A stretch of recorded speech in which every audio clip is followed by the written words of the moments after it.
Hey, yo, it's Hip Hop DJ Eternal 88. What's going on, y'all? So, breaking news, we got Rod Wave. He's charged with 14 charges, including possession of a firearm and aggravated assault. Allegedly, he let off 14 rounds, hitting two of his cars and the side of his house after he came home because he got alert that somebody was allegedly burglarizing his house. So he got a lawyer, and his lawyer is Drew Fondling, and Drew Fondling said that there's no truth whatsoever to these charges.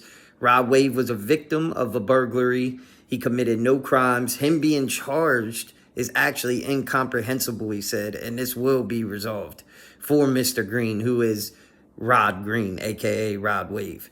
So, damn, that's pretty crazy. He got 14 charges for coming home and to a burglary and shooting at somebody allegedly. That's his house. Why he can't do that? What the hell? Why would he be charged? It's just like that thing that happened the other day, man. The black dude, kids were kicking on his door, and because he was a black dude, he shot one of them, and they were doing a TikTok prank. I guess I don't know the whole story, so I'm not going to get into it. But the point is if that dude was a white man, he would have never been arrested. But since he's a black dude, he got arrested for shooting at kids that were kicking his door. Yeah, it may have been a TikTok prank. I don't know. But come on, man. If he was a white dude, he would have never been arrested, man. Just like Rod Wave. If he was a white dude, he'd have never been arrested. But since he's a rapper and kind of, I guess, from the hood or whatever, they want to charge him. He got Drew Fondling. He ain't going to be playing no games. You know what I'm saying? But shout out to Rod Wave. I hope all this shit gets resolved for him. One of the dopest artists to ever come out, for real, for real. Like, he puts out some shit that you listen to is very relatable. There's no way you couldn't like Rod Wave music. Like, if you listen to it and don't like it, it's just because you're a hater. Because there's no way you couldn't like it. It's fire. You know what I'm trying to say? So, salute to Rod Wave and shout out to Drew Fondling, man. He's a legend out here, yo. Great lawyer. But anyway, man, then we got Kanye, Ye. Ye puts out a song today. And all the platforms pick it up, academics, all of them. It's a song with him and YB, him and NBA Youngboy, called Alive. And it sounded incredible. But I was listening to it, and I'm like, yo, what the fuck is going on here? Like, it just sounded off a little bit, you know what I mean? But I was like, damn, this is fire. If this is real, this is dope, you know what I mean? But I do know that Ye was recently playing with, like, AI a lot and stuff like that when it comes to music. Everybody knows that. He took that little RT kid song and put his voice on it. You know what I mean? Like, he's been playing with that, AI. And I was gonna say auto-tune, but AI, So we get Playboy Cardi post on Opium, and I'm putting all this on the screen as I'm talking so y'all can see what I'm talking about. Then Playboy Cardi posts the same song on his Opium page on Instagram and said, nah, yeah, this is my song with YB, lil bro. So Ye trying to steal this guy's song allegedly. This is crazy. What's going on with Ye, man? This is not one thing, it's another with this guy, man. You know what I'm talking about? Shit is kind of crazy, yo. I ain't even gonna lie. Then, on to the next thing. I'm gonna get on to the next thing real quick. Some more information came out with Tory Lanez, y'all. Check this out. Pretty much speak for itself. Also, there's been ring footage that's been obtained that actually disproves the whole dance Megan should. So, allegedly, a ring cam has, like, a video surveillance that would dispute the whole claim where Tory Lanez was supposed to say, dance, bitch, or whatever. You know what I mean? Talking to Megan Thee Stallion. I guess they have something to prove to dispute that. He never even said that. You know what I mean? Never said dance, bitch, or whatever. They got a lot of information for Tory Lanez, man. And I made a video yesterday about Megan Thee Stallion speaking out on it, saying that they've been saying that they have new evidence, but it never comes forth. I think the new evidence is going to come forth. And if a judge has any kind of heart, and if, the courts are real, then Tory Lanez should be freed as soon as possible, if you ask me. Now, I don't know if they're just, playing games, which I doubt it. That'd be playing games with somebody's freedom and possible his life, because how's he really going to defend himself after being stabbed 14 times? He's not going to be able to be on point like that. He's not going to be able to be working out, you know what I mean? All them kinds of things. So, free Tory Lanez, man. I hope Tory Lanez gets up out of there as soon as possible. You know what I'm talking about. But then we got rest in peace to LGP Qua. You know what I'm saying? I said Quay before. I apologize, man. I wasn't real familiar with this guy, but You know, I seen him and I posted some of his stuff before, like the Meek Mill song. What was that song that him and Friday made about their pops or whatever? I can't remember the name of the song, but he did like a, you know, like a verse to that beat or whatever, talking about his pops. And I posted that like a couple days before he passed away. So I was like kind of familiar with him, but not really. But it's LGP Qua, you know what I'm saying? Let's get paid type shit. I'm pretty sure that's what that stands for. It could be something else, but that's what I heard, you know. But either way, I apologize for that. And this is the news we got on him. His family is coming out.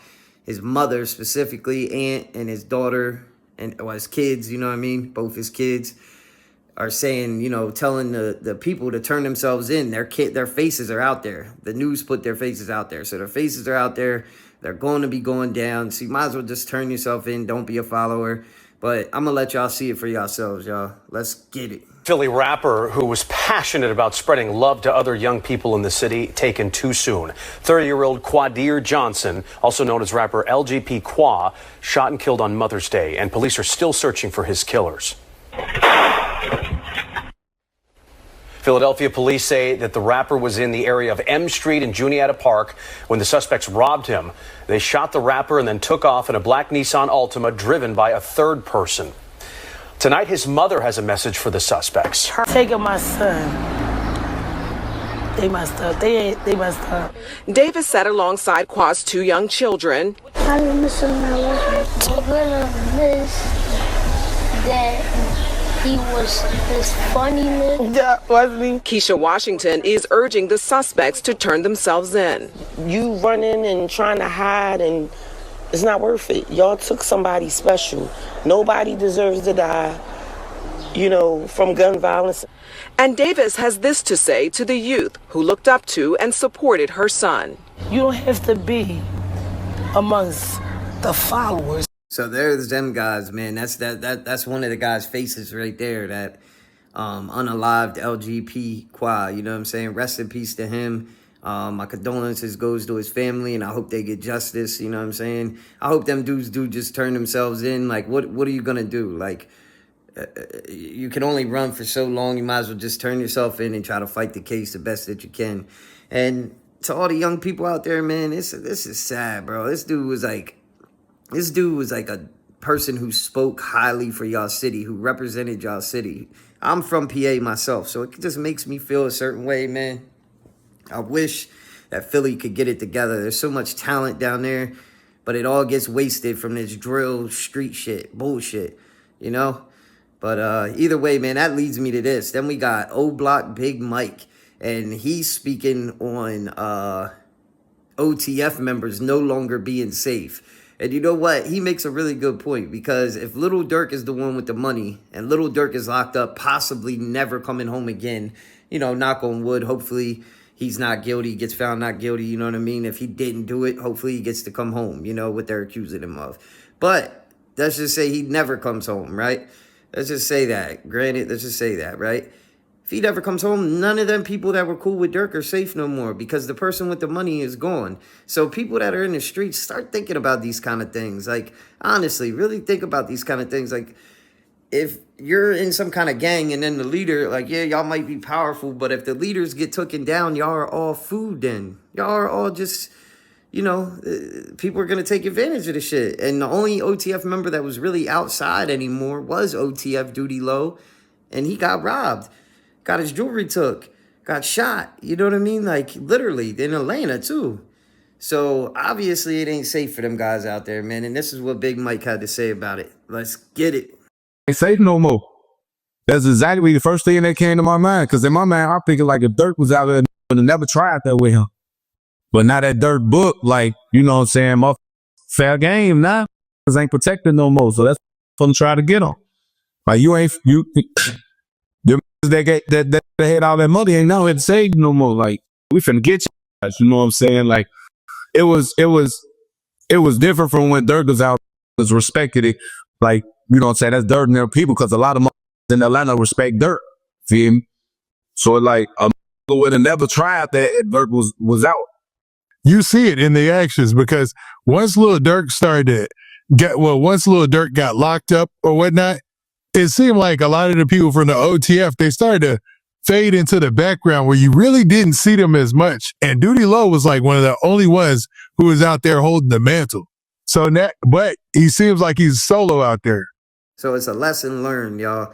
Stay out them streets. The drill shit should not be inspiring so many people. Let's get back to rapping. That's why I'm feeling the Joey Badass, Ray Vaughn, Daylitch situation, even the Kendrick Drake situation, like I said, because it's just bringing back rap. And I want to see YoungBoy and Cardi make an album together. You know what I mean? Like, I want to see hip-hop get back to hip-hop. It doesn't always have to be about who you killed or how many bodies you got. That shit's corny. Look where it leads everybody. You know what I'm saying? Look where it leads everybody. For real. Like, King Von's gone, Dirk's in jail, FBG Duck's gone, all them people from Philly that got unalived or in jail, like, you know what I mean? King Lord's gone, Leaf Ward's in jail, like, it's just like all the places that drill, all the top dogs are gone, man. It's sad, it really is. And Old Block Mike makes a big point. So before you go joining a gang or anything like that, just keep that in mind, y'all. It's Hip Hop DJ Deternal 88. Make sure y'all hit that like and subscribe. Follow me on IG. And we out.